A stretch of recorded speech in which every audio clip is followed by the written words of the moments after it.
Hey guys, welcome back to RonMan Gaming. RonMan here as always, and recently I picked up an NES Advantage from a local game store. When I got home, I decided to take a picture, and I posted that picture on Reddit. I received a lot of upvotes, but I also had a few comments of people saying, "Why would you want to use that controller? You just use the regular controller."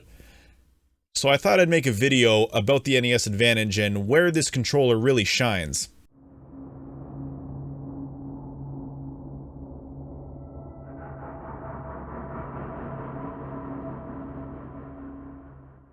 The NES Advantage is an arcade-style joystick controller made by ASCIIware and released in 1987. It's a very well-built and solid controller. Unlike a traditional controller, the NES Advantage is made to be placed on a surface, although you can have it in your lap. Instead of a D-pad, we have a joystick. We have the A and B buttons along with the start and select buttons. Because the NES Advantage takes up both controller ports, it instead has a switch to swap between the first and second players. Now I'll talk about the unique features of this controller which gives the player an advantage.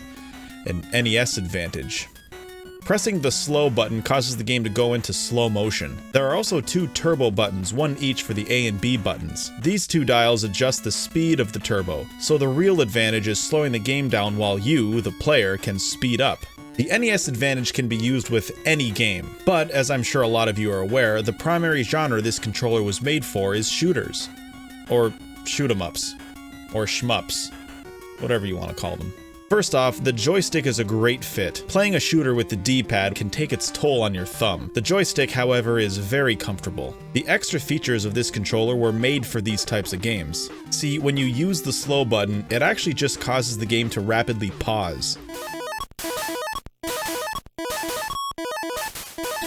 In 1942, when you pause, the word pause appears on the screen, so using slow motion here is just not practical. It's really more of a pseudo-slow motion, but in 1943 it works great. Well, if you can handle the constant sound of the pause jingle.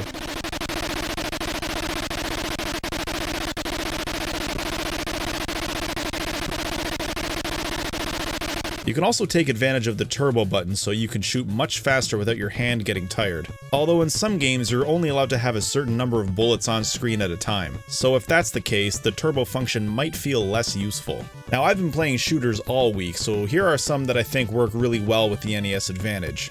1943, Dragon Spirit, Stinger, Gradius, Gyrus, and Section Z. Games like Pac-Man and Burger Time are also great with the NES Advantage. Although this controller doesn't offer up any tactical benefits, it does give you that arcade-like experience at home. Like I've already said, you can use the NES Advantage with any game. Although it's not ideal, playing platformers with the NES Advantage provides a pseudo-hard mode, which is funny because it's really more of an NES disadvantage at this point.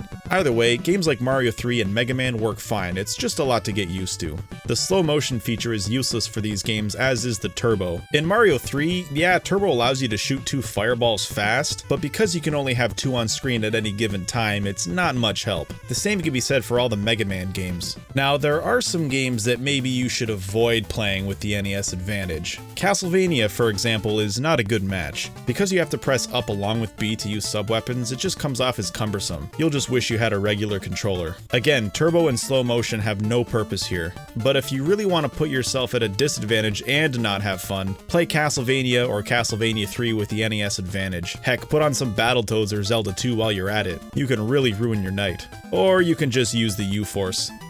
Ugh. So that's the NES Advantage. It's a really well-made, sturdy controller with the main advantage being the ability to use slow motion and turbo. But keep in mind, it's best used with shooters, but it's also great with early arcade ports. Guys, thank you so much for watching. If you know any other games that work really well with the NES Advantage, please throw them down in the comments below. If you like this video, please hit like. If you're new here, please subscribe, and I'll see you next time.